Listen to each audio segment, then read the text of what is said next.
Hello artists and welcome to another video.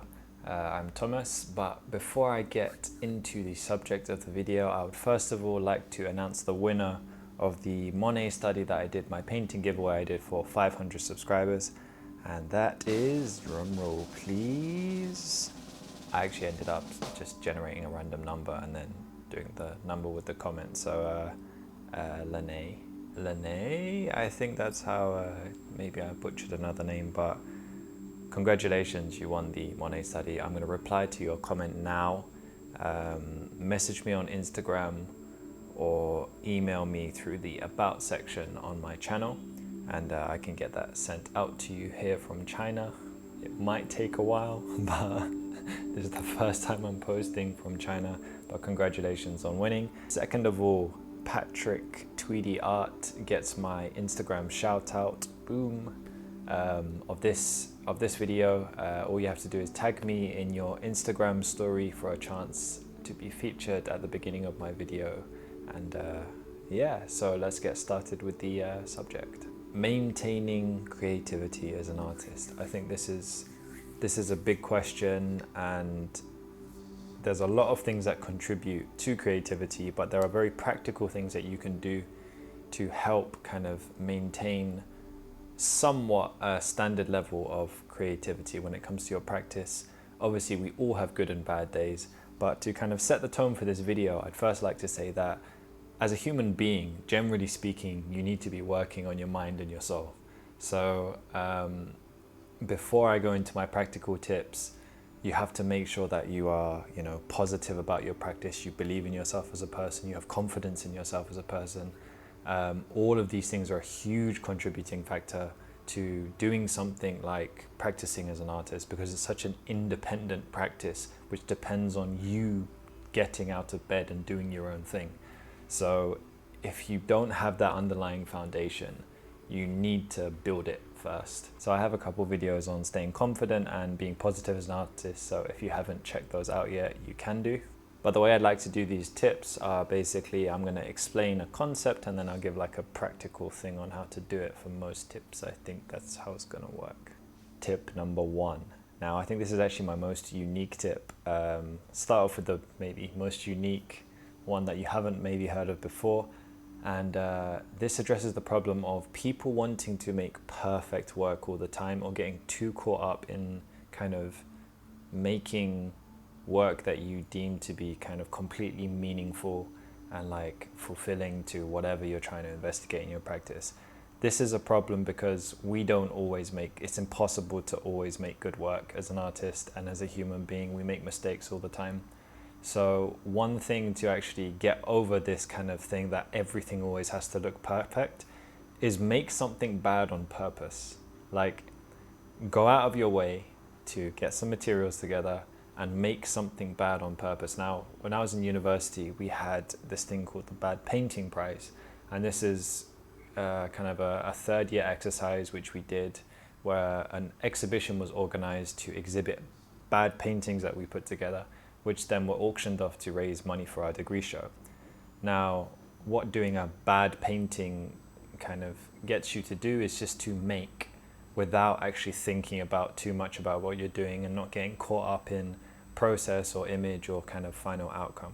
And what this allows you to do is just relax, make some art, and actually sometimes while just maybe experimenting with a brush that you never use, or a palette knife scrape that you didn't care about, it actually creates something which you then have an idea, you bounce an idea off that creates a better work in the future, even though the intention was just to kind of play or make something bad in the first place. And that brings me to tip number 2, and that is the fact that ideas do not come out of thin air.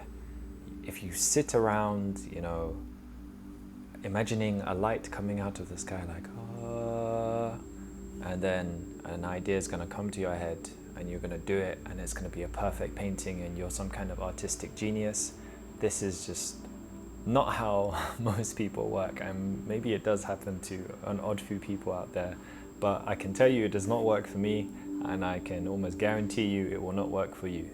So basically what I'm saying is work comes first, Motivation, ideas, these come second.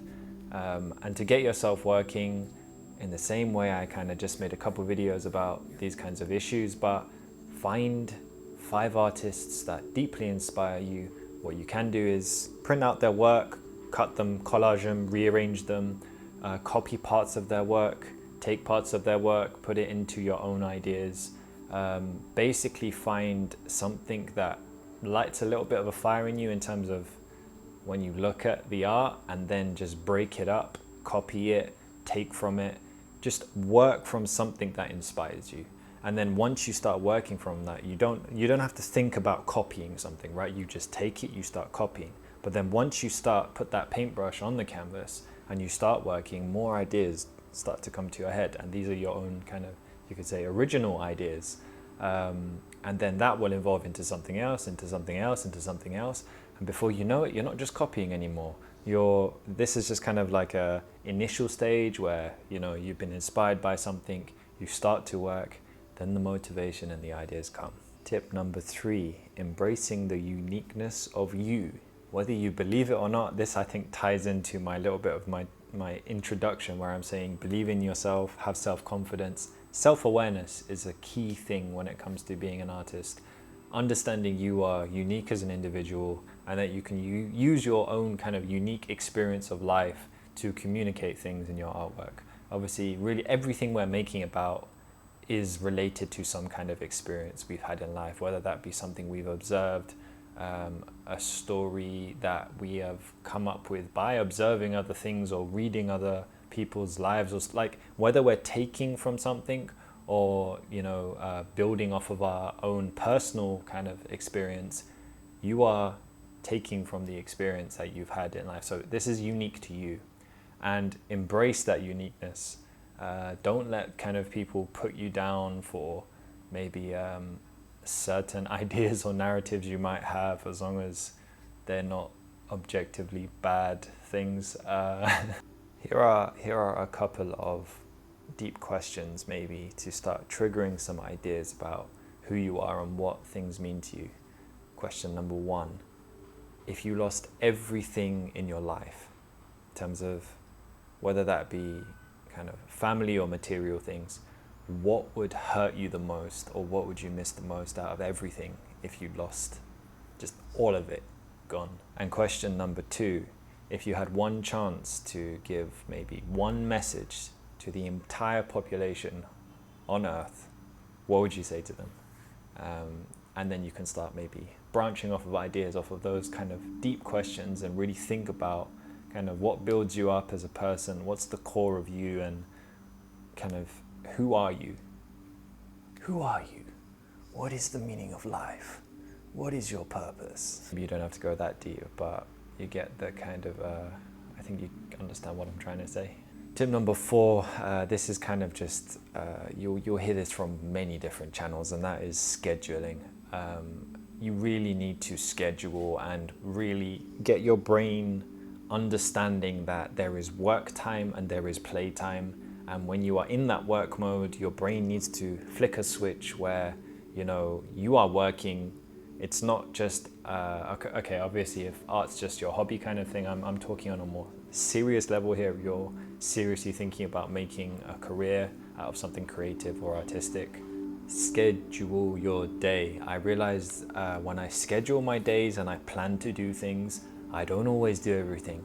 But when the schedule is there, I do so much more than if I never scheduled in the first place. So make sure you organize your day. Have dedicated time to your work, to your practice as an artist. And I would advise the app Notion. It's kind of better to organize your thoughts and kind of things.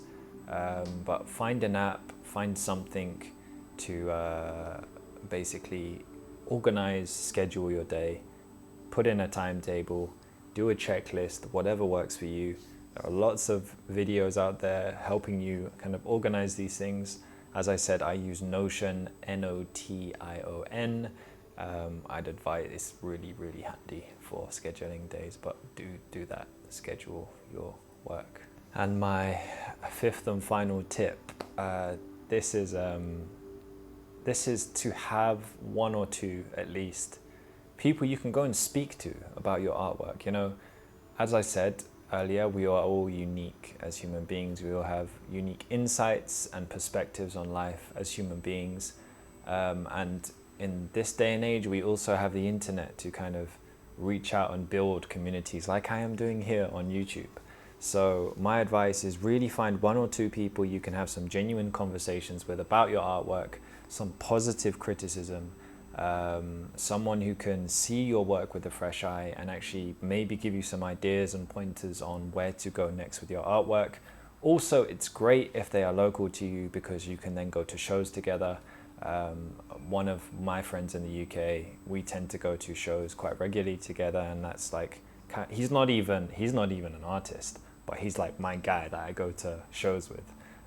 So it's always really good to have these people around you that you can just talk to, and sometimes just talking to someone about your ideas helps you process your ideas and then I guess get new ideas out of that, even if they didn't do anything.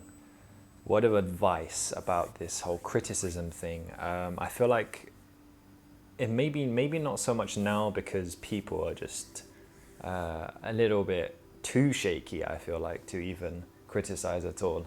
One thing I found I feel like previously in our universities, everyone seemed like super savage.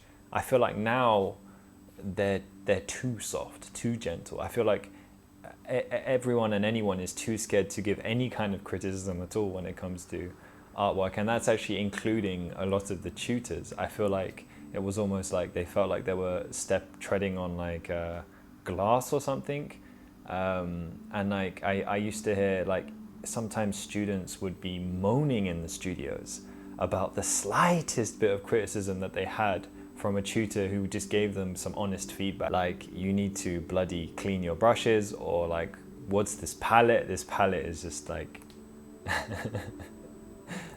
giving them some practical advice, and then people like moan about it like, oh my god, they're so intimidating. It's like, no, sometimes you need to have someone, I'm not saying be harsh, but having some positive criticism. But okay, the point I was trying to make is there are certain kinds of people you need to avoid, okay? And those kinds of people are the people who drain your energy, sap your confidence. If they just say something like negative about your work, or like knock you about your drawing or your painting or your color or something like that, avoid these kinds of people, cut them out of your life.